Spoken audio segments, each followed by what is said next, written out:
नमस्कार, मैं हूं कमल श्रीमाली। आप सभी का बहुत बहुत स्वागत, अभिनंदन हमारे चैनल में और वक्री शनि के राशिफल के इस एपिसोड में। ज्योतिष में ग्रहों में होने वाले बदलाव की छोटी से छोटी घटना का भी बहुत ही गहरा प्रभाव पड़ता है।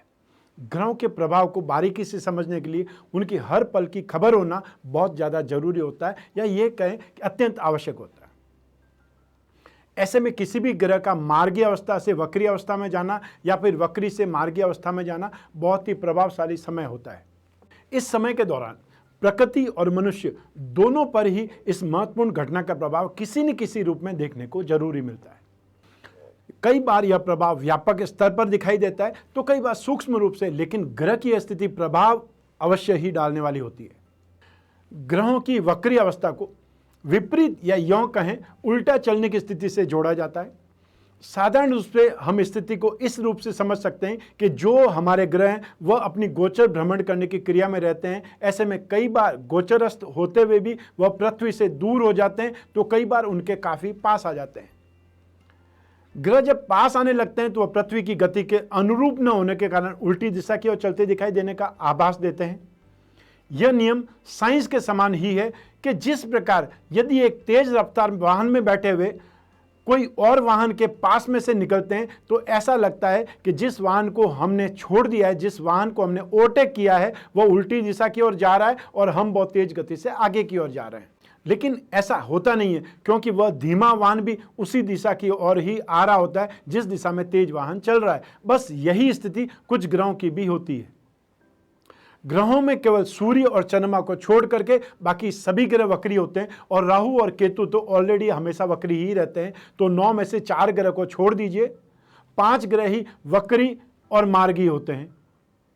इसके अतिरिक्त ग्रह कभी तेज और कभी धीमी गति से चलते हैं, ऐसा प्रतीत होता है, जिसे ज्योतिष की भाषा में ग्रहों का अतिचारी और मंदगामी होना कहा जाता है।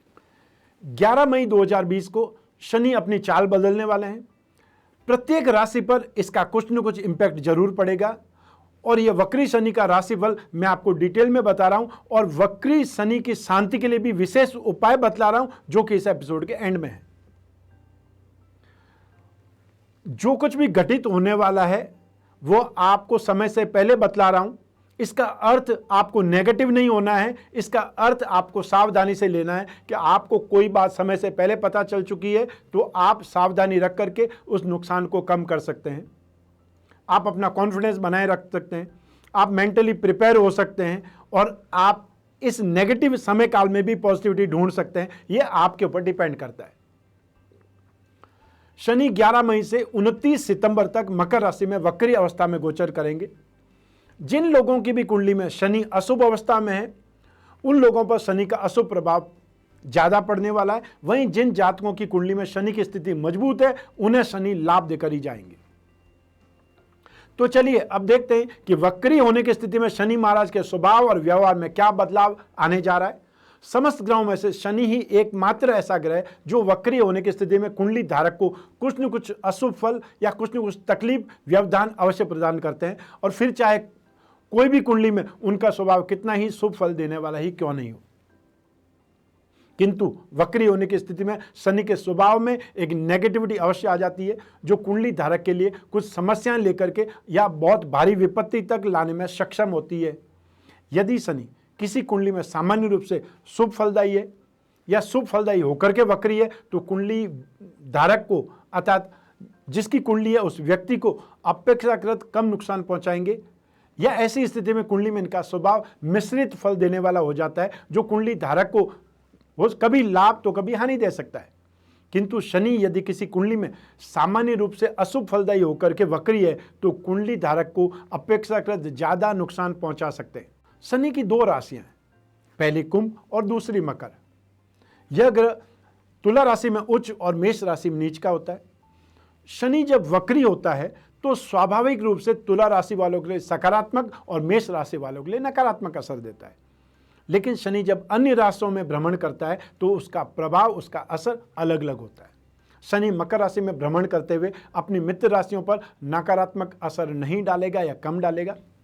तो आइए जानते हैं कि शनि की ये उल्टी चाल किन किन राशि पर अपना बुरा असर डालेगी और किन राशियों को शुभ असर डालेगी या लाभ देगी। सबसे पहले आरंभ करते हैं मेष राशि से। आपकी चंद्र राशि से दसम भाव और एकादश भाव, इन दोनों का स्वामी ग्रह शनि है, दसम भाव में वक्री हो रहा है। शनि के वक्री होने की वजह से आपके कई काम में रुकावटें आ सकती है। जिस लाभ की आप आशा कर रहे थे वह भी समय से नहीं मिल पाएगा। सेहत सामान्य रहेगी, लेकिन स्किन से जुड़ी बीमारी ज़्यादा परेशान कर सकती है, इसलिए लापरवाही नहीं बरतें। घर से जुड़ी किसी काम में जो पैसा आपने संचय किया हुआ है उसका खर्च हो सकता है, चाहे वो किसी की बीमारी में खर्च हो, चाहे कोई कानूनी दाव पेचों में खर्च हो, लेकिन वो पैसा अपने परिवार के लोगों पर ही खर्च होगा। शनि के वक्री होने से आपकी राशि पर विशेष कोई बुरा प्रभाव नहीं पड़ने वाला है, लेकिन फिर भी आपको सावधान रहने की सलाह मैं समय से पहले दे रहा हूं। आइए अब बात करते हैं वृषभ राशि की। आपकी राशि से नवम भाव और दसम भाव दोनों का स्वामी ग्रह शनि 9th हाउस में वक्री हो रहे हैं। ऐसी स्थिति में पिता के साथ में कुछ मतभेद हो सकते हैं। ऑफिस में अधिक मेहनत करने के बावजूद भी आपको कोई विशेष लाभ नहीं मिल पाएगा और इस समय आपको सब्र और धैर्य से काम लेने की जरूरत पड़ेगी। ऑफिस में प्रमोशन के लिए अभी और इंतजार करना पड़ेगा। इस समय आपको बहुत ही सोच समझ करके अपनी वाणी का, अपने आर्ग्यूमेंट का प्रयोग करना होगा, वरना आपको नुकसान उठाना पड़ सकता है। कोई भी ऐसा वादा नहीं करना है जिससे आप समय पर पूरा न कर पाएं। यह विशेष रूप से ध्यान देने वाली बात है। आइए अब बात करते हैं मिथुन राशि की। आपकी चंद्र राशि से 8th हाउस और 9th हाउस दोनों का स्वामी शनि है और ये अष्टम भाव में वक्री हो रहे हैं। और मिथुन राशि वाले ऑलरेडी 24 जनवरी 2020 से शनि की ढैया में है। राशि से अष्टम भाव में शनि है, जिसे लघु कल्याणी दशा कहा जाता है। इसलिए शनि की उल्टी चाल आप जातकों को परेशान करेगी। अपने ऑफिस में या जहां पर आप काम करते हैं वहां देरी के साथ साथ में रुकावटें भी बनी रहेगी और अष्टम भाव में शनि का प्रभाव होने से अचानक ही भारी विपत्तियों का, भारी परेशानियों का सामना भी करना पड़ सकता है। आर्थिक स्थिति भी कुछ कमजोर रह सकती है और धन से जुड़े हुए कोई भी काम में भी शनि हानि करवा सकता है या शनि कोई न कोई समस्या दे सकता है। आप कभी कभी खुद को कंफ्यूज महसूस कर सकते हैं और कोई भी बहुत महत्वपूर्ण डिसीजन लेते समय किसी सीनियर की या एक्सपर्ट की सलाह लेने की कोशिश जरूर करें या फिर उस काम को कुछ समय के लिए टाल दें तो और ज्यादा बेटर है। आइए बात करते हैं कर्क राशि की। आपकी चंद्र राशि से सप्तम और अष्टम भाव के स्वामी शनि हैं, तो सप्तम भाव में शनि वक्री हो रहे हैं। आप कर्क राशि के लोगों पर शनि का, वक्री शनि का कुछ न कुछ अच्छा प्रभाव पड़ने वाला है। व्यापार से, बिजनेस से जुड़े कुछ ऐसे महत्वपूर्ण डिसीजंस लेने पड़ेंगे जो आप बीते वर्ष में नहीं ले पा रहे थे या प्रीवियस टाइम में आप उसको पेंडिंग ही करते आ रहे थे, वो निर्णय आप लेंगे। और विदेश से जुड़े कुछ न कुछ प्रोजेक्ट भी मिलेंगे जिससे आपको भारी लाभ मिलने वाला है। लेकिन संतान के स्वास्थ्य का बहुत ज़्यादा ध्यान रखना पड़ेगा और व्हीकल आप खुद चलाते हैं तो बहुत सावधानी रखना है, या आपका व्हीकल चलाने वाले जो भी फ्रेंड है, आपके कोई ड्राइवर हैं, उन सबको भी आपने ताकीद करनी पड़ेगी कि वो बहुत सावधानी से और धीरे चलाएं। किसी महिला मित्र की वजह से आपको फायदा हो सकता है। परिवार वाले आपको पूर्ण रूप से सहयोग देंगे और स्वास्थ्य को लेकर के भी आपको लापरवाही नहीं बरतनी है, खुद के स्वास्थ्य को और संतान के स्वास्थ्य को, इन दोनों को लेकर के। इस दौरान आपको कोई न कोई बहुत महत्वपूर्ण और शुभ सूचना भी मिलने वाली है, अर्थात कोई न कोई एक्स्ट्रा ऑर्डिनरी अवार्ड रिवार्ड या कोई न कोई बहुत बड़ा गेन आपको मिलने वाला है। इसकी इंफॉर्मेशन आपको इसी समय काल में 11 मई से लगा करके 29 सितंबर 2020 के बीच में मिलेगी। आइए अब बात करते हैं सिंह राशि की। आपकी चंद्र राशि से 6th हाउस और 7th हाउस दोनों का स्वामी ग्रह शनि है और 6th हाउस में शनि वक्री हो रहे हैं। अतः यह वक्री शनि आपको सही दिशा में कार्य करने की प्रेरणा देगा, इंस्पिरेशन देगा और आपको आपके लक्ष्य तक, टारगेट तक पहुंचाने में पूरी मदद करेगा। किसी जमीन में निवेश करने की यदि सोच रहे हैं, प्रॉपर्टी में निवेश करने की सोच रहे हैं, तो बहुत ही सोच समझ करके आपको यह इन्वेस्टमेंट करना है। नौकरी से जुड़ा कोई बदलाव यदि कर रहे हैं तो साल के मध्य में नहीं करना है, मिडल में नहीं करना है। किसी अच्छे पद की चाहत में आपने जल्दबाजी में नौकरी छोड़ दी नहीं है, नौकरी स्विच ओवर नहीं करनी है। संयम से चलेंगे तो आपको प्रेजेंट जॉब में प्रमोशन भी मिलेगा। यह बहुत बड़ी बात मैंने कही है और बहुत अच्छे ढंग से समझने की बात है किसी पुरानी बीमारी की वजह से मानसिक तनाव बना रह सकता है। एक और अच्छी बात है, रूठा हुआ प्यार या कोई साथी आपको वापस मिल सकता है, जिससे आपको अपनापन मिलेगा। आइए अब बात करते हैं कन्या राशि की। आपकी चंद्र राशि से 5th हाउस और 6th हाउस दोनों का स्वामी ग्रह शनि है और 5th हाउस में शनि वक्री हो रहे हैं। इस वक्री शनि की स्थिति आपकी सोच को गंभीर बना देगी, जिससे आप बहुत ही गहराई में डीप थिंकिंग करेंगे और कोई महत्वपूर्ण निर्णय ले सकते हैं जो कि आप प्रीवियस में बहुत बार स्किप कर चुके हैं, बहुत बार छोड़ चुके हैं या उस काम को आपने पेंडिंग कर दिया है। शनि के प्रभाव से कुछ भ्रम की स्थिति भी बनेगी, जो नए कार्यों को लेकर के भी कश्मकश बना रहेगा, लेकिन अंततः आप उस कश्मकश में निकल करके प्रोजेक्ट को हवा देंगे, प्रोजेक्ट को आगे धकेलेंगे, उसको रनिंग में लाएंगे। कर्मचारियों के बीच में कोई भी मतभेद हो सकता है। कोई पुराना सरकारी कार्य जो अटका हुआ था वो इस दौरान पूरा हो सकता है। आपके माता पिता का पूर्ण रूप से आपको सहयोग मिलेगा, लेकिन साथ ही साथ किसी बहुत महंगी भौतिक वस्तु, चाहे वो व्हीकल हो सकता है, चाहे वो घर में सुख सुविधाओं पर हो सकता है, बहुत ज़्यादा धन खर्च होने की संभावना है। लेकिन समय काल की ये डिमांड है। आर्थिक महामंदी आने वाली है, आ चुकी है एक प्रकार से, और ये लंबे समय तक चलने वाली है। और इस स्पेशल टॉपिक पर मैंने एक अलग से एपिसोड बना करके प्लेलिस्ट में मौजूद है कि कोरोना महामारी के बाद में आने वाली है आर्थिक महामंदी। यह एपिसोड कौन कौन से सेक्टर में मंदी आने वाली है, मंदी कब तक चलेगी, मंदी किस कारण से है और उसके लिए क्या हम उपाय कर सकते हैं, इन सभी की मौजूदगी, इन सभी का विश्लेषण मैंने इस टॉपिक में किया है।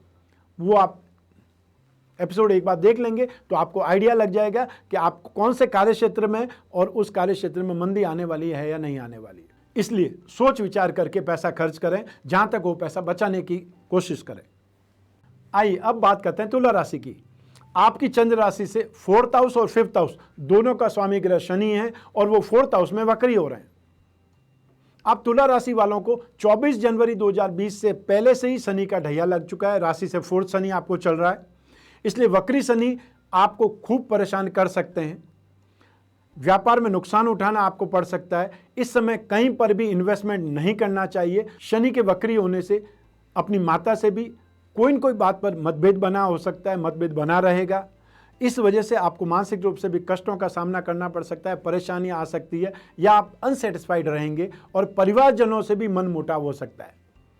इस समय आप कई प्रकार के लड़ाई झगड़ों में फंस भी सकते हैं। किसी तरह का वाद विवाद होता दिखाई दे तो समय रहते ही दूरी बना लें, वहाँ से हट जाएं। अतः जहाँ पे लड़ाई झगड़ा हो रहा हो वहाँ से आप जितना जल्दी हो सके एज सुन एज पॉसिबल निकल जाएं, उस स्थान को छोड़ दें, ताकि वो कोई भी इम्पैक्ट, कोई भी नेगेटिव इम्पैक्ट आप पर नहीं आए और आप अपने आप को बचाने के लिए और ज़्यादा आग को हवा नहीं दे दें और ज़्यादा मतभेदों को बड़ा नहीं कर दें। इस वजह से हमेशा मेरी एक बात याद रखिए कि जहाँ पर भी आर्ग्यूमेंट ज़्यादा हो रहे हैं, जहाँ पे हॉट टॉपिक्स चल रहा है, जहाँ पे आपके इन्वॉल्वमेंट होने का खतरा है, उस स्थान को जितनी जल्दी हो सके छोड़ दीजिए या इग्नोर कर दीजिए।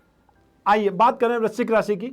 आपकी चंद्र राशि से 3rd हाउस और 4th हाउस दोनों का स्वामी ग्रह शनि है, जो कि 3rd हाउस में वक्री हो रहे हैं। 7.5 आपको 24 जनवरी 2020 को समाप्त हो चुकी थी, इसलिए अब व्यापार में कोई नया काम करने की सोच रहे हैं तो यह समय काल आपके लिए बहुत ज़्यादा बेहतर है। आर्थिक स्थिति भी सामान्य बनी रहेगी और कार्य में आर्थिक स्थिति को लेकर के कोई भी रुकावट नहीं आएगी। अतः रुपए पैसे से आपका कोई कामकाज रुकेगा नहीं। अपनी माताजी से भी किसी बात को लेकर के वाद विवाद हो सकता है, इसका आपने ध्यान रखना है। किसी मित्र की सहायता से आपके रुके हुए कुछ काम इंप्रूव हो सकते हैं, रुके हुए काम आपके पूरे हो सकते हैं, लेकिन आपने उसी मित्र के साथ में किसी नए काम की शुरुआत नहीं करनी है, कोई पार्टनरशिप उनके साथ में नहीं करनी है। कोई पुरानी रुकी हुई एजुकेशन फिर से स्टार्ट हो चुकी है। यदि आप अपनी शिक्षा को बीच में ही छोड़ चुके हैं तो ये समय काल फिर आपको वापस इन्वॉल्व करने वाला है, अर्थात आपकी जो अधूरी एजुकेशन है वो पूरी होने के योग आने वाले हैं। आइए बात करते हैं धनु राशि की। आपकी चंद्र राशि से 2nd हाउस और 3rd हाउस दोनों का स्वामी शनि है और 2nd हाउस में शनि वक्री हो रहे हैं। आप धनु राशि के जातक पहले से ही शनि की 7.5 के प्रभाव में हैं। हालांकि 7.5 का आखिरी चरण होने से ये शनि जाते जाते आपको सोने की तरह तपा करके कुंदन बना देगा और शनि की 7.5 आपको 17 जनवरी 2023 तक रहेगी। व्यापार के लिए यह समय बहुत मेहनत और संघर्ष भरा रहेगा। आर्थिक स्थिति भी बहुत ज़्यादा सही नहीं रहेगी, बहुत कंफर्टेबल नहीं रहेगी और रुपए पैसे से जुड़ी समस्या परेशान भी कर सकती है। हालांकि ऐसे समय में भी आपका कॉन्फिडेंस डिगेगा नहीं और आपका कोई काम रुकेगा नहीं। अपने पिता से आपको आर्थिक मदद मिलेगी और इस समय आपको बहुत ही संयम से, धैर्य से काम लेने की आवश्यकता है, इतना ध्यान जरूर रखिएगा। आइए बात करते हैं मकर राशि की। आपकी चंद्र राशि से फर्स्ट हाउस और सेकंड हाउस दोनों भाव का अधिपति शनि है और फर्स्ट हाउस में अर्थात मकर राशि में शनि वक्री हो रहे हैं। मकर राशि वालों पर शनि की 7.5 का दूसरा चरण चल रहा है, जिससे मानसिक परेशानियां बनी रहेगी। हालांकि शनि के प्रभाव से आपको निर्णय शक्ति में संतुलन भी आएगा और गहराई भी आएगी। व्यापार में कुछ हानि उठानी पड़ सकती है। जीवन साथी के साथ में भी कुछ मतभेद बना रह सकता है, पर आप अपनी सूझबूझ से इस परेशानियों को हल कर लेंगे। इस समय काल में अपनी सेहत का ध्यान रखें। दुर्घटना का योग बन सकता है, इसलिए वाहन बहुत सावधानी से चलाएं। या फिर ये कहना चाहूँगा कि जो भी आपकी डे टू डे की एक्टिविटी है उसमें सेफ्टी के साथ में आपको रहना चाहिए, ध्यान रख करके कोई भी काम करना चाहिए, क्योंकि दुर्घटना तो कोई भी स्थिति में हो सकती है। आइए अब बात करते हैं कुंभ राशि की। आपकी चंद्र राशि से द्वादश भाव अर्थात 12th हाउस और फर्स्ट हाउस दोनों का स्वामी ग्रह शनि है और 12th हाउस में शनि वक्री हो रहे हैं। आप कुंभ राशि वालों पर शनि की 7.5 का फर्स्ट चरण या फर्स्ट फेज स्टार्ट हो चुका है 24 जनवरी 2020 को और शनि की उल्टी चाल यानी वक्री चाल से इन राशि वालों पर संघर्ष और बढ़ जाएगा। इस समय आपके अपने, चाहे वो रिश्तेदार हो, मित्र हो, दूर जाने लगेंगे और कुछ ऐसे रिश्ते करीब आएंगे जिनके बारे में आपने कभी सोचा भी नहीं था। जीवन साथी के साथ में किसी बात को लेकर के दूरी बन सकती है। नए कार्य को करने से पहले किसी एक्सपर्ट की सलाह अवश्य लें, कोई सीनियर की सलाह अवश्य लें, कोई बुजुर्ग से परामर्श लें। व्यवसाय में किसी बड़े निवेश के लिए सोच समझकर ही आगे बढ़ें, तब ही फायदा हो सकता है, तभी आपकी पूंजी बच सकती है। नौकरी को बदलने के लिए यह समय बेहतर नहीं है, इसलिए यदि आपने स्विच ओवर का कोई डिसीजन लिया है तो उसको पेंडिंग करना पड़ेगा। आइए अब बात करते हैं मीन राशि की। आपकी चंद्र राशि से 11th हाउस और 12th हाउस दोनों का स्वामी शनि है और 11th हाउस में शनि वक्री हो रहे हैं और 11th हाउस में शनि को हमेशा शुभ फल देने वाला कहा गया है। लेकिन इस समय आलस्य को अपने ऊपर हावी नहीं होने देना है, वरना कई महत्वपूर्ण अवसरों से, कई महत्वपूर्ण गेन से वंचित रह सकते हैं। व्यापार से जुड़े बहुत से नए अवसर आएंगे और आपको आगे बढ़ने का मौका भी मिलेगा। समाज में आपको नई पहचान बन सकती है, नई पहचान मिल सकती है। आपका वैवाहिक जीवन खुशहाल बना रहेगा। हेल्थ के हिसाब से भी यह समय आपके लिए बेहतर रहेगा। माता पिता दोनों का सहयोग पूर्ण रूप से आपको मिलता रहेगा और आपकी आर्थिक स्थिति में भी वह आपकी मदद करेंगे, सपोर्ट करेंगे। यह था वक्री शनि का राशिफल आप सभी के लिए, मेष से लगा करके मीन तक। अब विशेष रूप से वक्री शनि के लिए कौन से उपाय सबसे ज्यादा कारगर हो सकते हैं वह बतला रहा हूं। जैसा कि मैंने स्टार्टिंग में बोला था, सायंकाल में आपने चींटियों को, जो सुनसान स्थान होता है वहां पर चींटियों को तिल और चीनी दोनों मिक्स करके डालना है। चाहे आप तिल को पीस दीजिए, मिक्सी में पीस सकते हैं, कोई और ढंग से पीस सकते हैं, चीनी और तिल दोनों को साथ में पीस सकते हैं। वो आप डालें जहां भी चींटियों का घर हो, जहां भी चींटियां बहुत सारी एकत्रित हो, वहां पर डालने का प्रयास करें। नित्य शिवलिंग पर काले तिल और कच्चा दूध से अभिषेक करें या शिवलिंग पर चढ़ाएं। सुंदरकांड का पाठ इस समय काल में वक्री शनि में सर्वश्रेष्ठ फल देने वाला होता है, यह याद रखें, ध्यान रखें। इस समय काल में, वक्री शनि के काल में, शनिवार को काले उड़द जल में प्रवाहित करें या काले साबुत उड़द भिखारियों को दान करें, जरूरतमंदों को दान करें। आप अपने घर में संध्या के समय गूगल की धूप लगाएं, गूगल की धूप दें घर में। और एक विशेष उपाय कि इस समय काल में शनि शांति विधान कलश का प्रयोग करें, जिसमें बहुत सी ऐसी सामग्री हैं जो सभी के सभी शनि शांति में महत्वपूर्ण है। अर्थात इस एक कलश के माध्यम से, चाहे आपको शनि की 7.5 है, चाहे आपको कोई प्रतिकूल शनि की दशा चल रही है, आपकी खुद की कुंडली में गोचर में शनि वीक है, नेगेटिव है, इन सभी का शमन आप कर सकते हैं, राहत प्राप्त कर सकते हैं शनि शांति कलश के माध्यम से। और उसके लिए आपने ज़्यादा कुछ नहीं करना है, सिर्फ और सिर्फ स्क्रीन पर जो नंबर आते हैं वहीं पर संपर्क स्थापित करना है। वक्री शनि के राशिफल के इस एपिसोड में बस इतना ही। लेकिन एक विशेष बात मैं आपको बतला दूं कि कि मई 2020 में हमारे सारे शेड्यूल्स हमने पोस्टपोन कर दिए, कैंसिल कर दिए। यदि आप भविष्य में झांकना चाहते हैं, अपनी कुंडली का विश्लेषण चाहते हैं, अपनी जो भी प्रश्न है उनकी जिज्ञासा की पूर्ति चाहते हैं, आपने कोई न कोई महत्वपूर्ण जो निर्णय लेना है, चाहे अपने बिजनेस के लिए, चाहे अपनी संतान के लिए, चाहे अपनी एजुकेशन के लिए, और यह महामंदी से निपटने के उपायों के रूप में कि आपको महामंदी कितना परेशान कर सकती है, कितना आपको डाउन कर सकती है, कितना आपको पीड़ित कर सकती है, उसके लिए आपको क्या उपाय करने पड़ेंगे, या आपके पास नौकरी नहीं है, नौकरी कब मिलने वाली है, या प्रेजेंट में जो नौकरी आपकी खतरे में आई हुई है, या वो चली जाएगी या नहीं चली जाएगी, और उस नौकरी को स्थिर करने के लिए आप क्या प्रयास कर सकते हैं। यदि आप ये सब कुछ जानना चाहते हैं तो स्क्रीन पर जो नंबर आए हैं व्हाट्सएप नंबर, उस पर मैसेज करिए और उसके बाद में टाइम स्लॉट बुक करेंगे। तब आप और मैं आपके प्रश्नों पर, आपकी कुंडली पर बात करेंगे, चर्चा करेंगे, और जो भी उपाय बताएंगे, जो भी उपाय होंगे वो आपको मैं बतलाऊंगा, और साथ साथ ही लिख करके संचार माध्यमों के रूप में आप तक पहुंचेंगे। तो इस एपिसोड में बस इतना ही। स्वस्थ रहें, प्रसन्न रहें, अपना, अपने परिवार का, अपने घर के बच्चों का और विशेषकर बुजुर्गों का बहुत बहुत ध्यान रखें। आप सभी को मेरा नमस्कार, बहुत बहुत शुभकामनाएं। ईश्वर आपकी रक्षा करे। धन्यवाद।